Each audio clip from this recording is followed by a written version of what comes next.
Hi అండి. How are you all? మేమైతే చాలా బాగున్నాము. మీరు కూడా చాలా బాగుండాలి అని కోరుకుంటున్నాను. చాలా రోజుల తర్వాత నేను ఒక లాంగ్ వీడియోని పోస్ట్ చేయాలి అని ఆలోచించి ఈ టాపిక్ని సెలెక్ట్ చేసుకున్నాను అనమాట. చాలామంది అనుకుంటూ ఉంటారు, వాకింగ్ ఎందుకు చేయాలి, ఇంట్లో ఇంత పని చేసుకుంటున్నాను కదా, ఇది సరిపోతుందిలే వాకింగ్ లాగా, ఫిజికల్ యాక్టివిటీ లాగా అయిపోతుంది అని అనుకుంటారు అనమాట. కానీ అదంతా కాదు. మీరు ఆ పనులు చేసుకుంటూ కూడా వాకింగ్ అనేది తప్పకుండా చేయాలి. ఫర్ ఎగ్జాంపుల్, ఇప్పుడు ప్రజెంట్ మనం చూసుకుంటే ఒబేసిటీ అనేది ఒక పెద్ద ప్రాబ్లం అయిపోయింది. చిన్న ఏజ్లోనే జనాలు చాలా భయంకరంగా ఊబకాయం లాగా చాలా లావ్ అయిపోతున్నారు అనమాట. సో మేజర్ ప్రాబ్లం ఇది. దీనిల వల్ల డయాబెటీస్, రకరకాల రోగాలు, థైరాయిడ్స్, హైపర్ అండ్ హైపోథైరాయిడిజం. మన లైఫ్ స్టైల్ని మనం చేంజ్ చేసుకుంటే డెఫినెట్గా మన హెల్త్ని మనం కంట్రోల్ చేసుకోగలుగుతాం అనమాట. సో ఎక్కువగా హోమ్ మేకర్స్ ఏమంటారు, మేము ఇంట్లోనే ఉంటున్నాం, ఇంత పని చేస్తున్నాము, వాకింగ్ ఏం అవసరం లేదు, మాకు పనే సరిపోతుంది వాకింగ్ కంటే ఎక్కువ అని అనుకుంటారు. కానీ ఎప్పుడు అట్లా అనుకోకూడదు. వాకింగ్ చేయడం వల్ల మనకి ఎన్నో ప్రయోజనాలు ఉన్నాయన్నమాట. ఒకటి ఏంటి అని అంటే, డయాబెటీస్ని కంట్రోల్లో ఉంచడానికి హెల్ప్ చేస్తుంది అనమాట. అంతేకాదు, అండ్ ఊబకాయం, ఒబేసిటీని కూడా మనము కంట్రోల్ చేసుకోవచ్చు. Like walking, life style change చేయడం, న్యూట్రిషియస్ ఫుడ్ తీసుకోవడం, ఇలా అన్ని మనం చేంజ్ చేసుకుంటే మన హెల్త్ని మనం కంట్రోల్లో ఉంచుకోగలుగుతాం అనమాట. చాలామంది కీళ్ళ నొప్పుల సమస్య చేత బాధపడుతూ ఉంటారు. సో ఇలాంటి వాళ్ళకు కూడా వాకింగ్ అనేది ఒక మంచి ఎక్సర్సైజ్.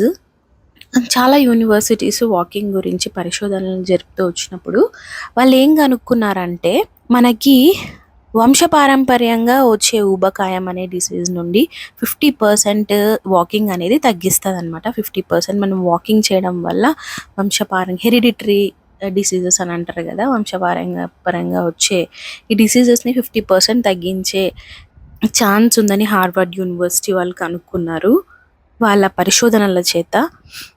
రీసెంట్గా మనకు 2019లోని కోవిడ్ రావడం వల్ల ఇమ్యూనైజేషన్ లేదా ఇమ్యూనిటీ గురించి చాలామందికి ఒక అవగాహన అయితే వచ్చిందనమాట. సో చాలామంది వాళ్ళ హెల్త్ని కొంచెం కాన్సన్ట్రేట్ చేసుకొని, హెల్త్ మీద కాన్సన్ట్రేషన్ ఉంచి చాలామంది వాళ్ళ లైఫ్ స్టైల్స్ని అయితే తీర్చిదిద్దుకుంటున్నారు. రోజుకు కనీసం ఒక 1 hour వాకింగ్ చేయడం వల్ల మనకు ఇమ్యూనిటీ కూడా పెరిగే ఛాన్సెస్ ఉందన్నమాట. ఫర్ ఎగ్జాంపుల్, ఒక morning 30 minutes and evening 30 minutes walk చేయడం వల్ల మనకి ఎన్నో హెల్త్ బెనిఫిట్స్ అనేటివి ఉన్నాయి. 40 years కంటే ఎక్కువగా ఉన్న మహిళల్ని ఇప్పుడు ఛాలెంజింగ్గా ఉండే సమస్య ఏంటి అని అంటే బ్రెస్ట్ క్యాన్సర్ అనమాట. సో ఇది వంశపారంపర్యంగా లేకపోతే డిఫరెంట్ మ్యూటేషన్స్ వల్ల వచ్చే డిసీజ్ అనమాట, క్యాన్సర్.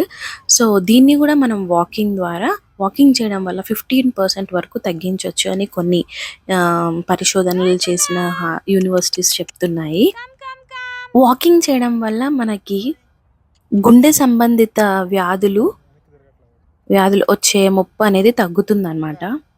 మనం నడిచే స్పీడ్ కంటే ఇంకొంచెం వేగంగా నడవడం వల్ల మన గుండెకు మంచి బెనిఫిట్స్ అనేటివి ఉంటాయి. అలాగే శ్వాస సంబంధిత రోగాలు కూడా తగ్గడానికి ఛాన్సెస్ ఉంటాయి అన్నమాట. చాలామంది యాంగ్జైటీ, డిప్రెషన్ ఇలాంటి వ్యాధులతో బాధపడుతూ ఉంటారు. సో ప్లేస్ చేంజ్ చేయడం వల్ల లేదా మన బాడీ మొబిలిటీని బట్టి మనకు న్యూ థాట్స్ అనేటివి వస్తాయన్నమాట. సో ఈ యాంగ్జైటీ, డిప్రెషన్ ఇవి కూడా తగ్గించుకోవడానికి ఈ నడక చాలా యూజ్ అవుతుంది. రక్తపోటును తగ్గించడంలో కూడా చాలా యూజ్ అవుతుంది. మనం దీన్ని ఒక డైలీ రొటీన్ లాగా చేసుకుంటే మన కండరాలు బలపడతాయి, ఎముకలకు మంచి పుష్టి అనేది వస్తుంది. వాకింగ్ చేయడం వల్ల మనం ఎన్నో క్యాలరీస్ని బర్న్ చేయొచ్చు అనమాట. మనము నడవడం వల్ల శక్తి అనేది ఖర్చు అవుతుంది. సో చాలా ఎనర్జీ అనేది ఖర్చు అవుతుంది. మనకి ఎక్స్ట్రా క్యాలరీస్ అనేటివి బర్న్ అవడానికి యూజ్ అవుతుంది అనమాట. మన బాడీలో ఉన్న అధిక క్యాలరీస్ బర్న్ అవడానికి కూడా యూజ్ అవుతుంది. ఇలా మనము మన వెయిట్ లాస్ కూడా చేసుకోవచ్చు వాకింగ్ ద్వారా. నడక వల్ల మన బాడీలోని షుగర్స్ అంటే చక్కెర స్థాయిలు అదుపులో ఉంటాయి అన్నమాట. అంటే ఇన్సులిన్‌ని నియంత్రించడంలో ఈ నడక అనేది చాలా యూజ్ అవుతది. నడక వల్ల చక్కెర స్థాయిలు అదుపులో ఉంటాయని అనేక అధ్యయనాల్లో తేలిందనమాట. మన హార్ట్ రిలేటెడ్ డిసీజెస్ కానీ, లివర్ రిలేటెడ్ డిసీజెస్ కానీ, ఇవన్నీ గూడా తగ్గించుకోవడానికి నడక ఒక మంచి మార్గము. నడక వల్ల ఇంకొక యూజ్ ఏంటి అనంటే, మన మానసిక ఒత్తిడిని ఇది లేకోకుండా చేస్తదనమాట. నడక వల్ల మన శరీరానికే కాకోకుండా మానసిక వ్యాధులతో బాధపడుతున్న వారికి కూడా ఇది ఒక మంచి ఆయుధంలాగా తీసుకోవచ్చు నడకని. ఇట్లా యాంగ్జైటీ, ఫ్యాటిగ్, డిప్రెషన్ ఇలా ఉన్నవారికి నడక అనేది యాంటీ డిప్రెసెంట్‌గా కూడా పనిచేస్తుంది. మనం ఎర్లీ అవర్స్‌లో లేచి వాకింగ్ చేయడం వల్ల మనకొక డిసిప్లిన్ అనేది కూడా అలవాటవుతదనమాట. మన హెల్త్‌ని మనము మేనేజ్ చేసుకోవడానికి, కంట్రోల్డ్‌గా ఫుడ్స్ తినడానికి అన్నిటికీ కూడా ఒక డిసిప్లైన్ లైఫ్ లీడ్ చేయడానికి ఈ ఇది యూజ్ అవుతుంది. సో, ఎర్లీ మార్నింగ్ మనం లేచిన తర్వాత మనకు 8-11 వచ్చే సన్‌రైజ్ అనేటివి చాలా ఉపయోగపడతాయి మన బాడీకి. ఫర్ ఎగ్జాంపుల్ తీసుకుంటే మనకు డి విటమిన్ అనేది పుష్కలంగా దొరుకుతుందనమాట మార్నింగ్ మనము ఆహ్, సన్‌కి ఎక్స్‌పోజ్ అయినప్పుడు. అంతేకాదు మనం ఈ నడక వల్ల మనకింకా ఏం యూజెస్ ఉంటాయి అనంటే, ఇంటెస్టైనల్ హెల్త్‌ని కూడా మనము చక్కగా పెట్టుకోవచ్చు. యూజ్‌ఫుల్ బ్యాక్టీరియా అండ్ ఆహ్, యు పనికిరాని బ్యాక్టీరియా అనేది మన బాడీలో ఉంటది. మన బాడీలోని టాక్సిన్స్‌ని తరిమేయడానికి ఈ వాకింగ్ అనేది చాలా యూజ్ అయితదనమాట. ఫర్ ఎగ్జాంపుల్ మనము మన బాడీలోని టాక్సిన్స్ ఎట్లా బయటికెళ్తాయి అని అనుకుంటే, వన్ ఈజ్ స్లీప్. ఒక సౌండ్ స్లీప్ వల్ల మన బాడీలోని టాక్సిన్స్ అనేటివి బయటికెళ్తాయి. త్రూ పోర్స్ అంటే స్వెట్ పోర్స్ వల్ల గూడా మన బాడీలోని టాక్సిన్స్ అనేటివి బయటికెళ్తాయి. అండ్ ఎక్స్‌క్రీషన్ ప్రాసెస్ ద్వారా కూడా మన బాడీలోని టాక్సిన్స్ అనేటివి, వేస్ట్ ప్రొడక్ట్స్ అనేటివి మన బాడీ హ్మ్, బయటికేస్తూ ఉంటుందనమాట.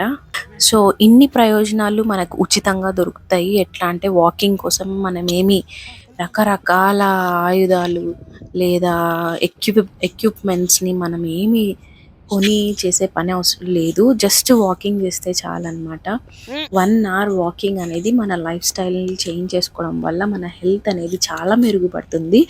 సో, ఇన్ని రోజుల వరకు మీరెవరైనా మీ ఆరోగ్యాన్ని నెగ్లెక్ట్ చేసుంటే ఇప్పటి నుండి అట్లా చేయొద్దండి. డెఫినెట్‌గా ఇన్ని ప్రయోజనాలు మనకి ఈజీగా దొరుకుతున్నప్పుడు మనం దీన్ని ఫాలో అవ్వడం వల్ల మనకి ఎన్నో యూజెస్ ఉన్నాయన్నమాట. ఇంతవరకు మీరు విన్న యూజెస్‌ని గుర్తుపెట్టుకొని తప్పకుండా వాకింగ్ చేయండి. హెల్త్‌ని మెరుగు చేసుకోండి.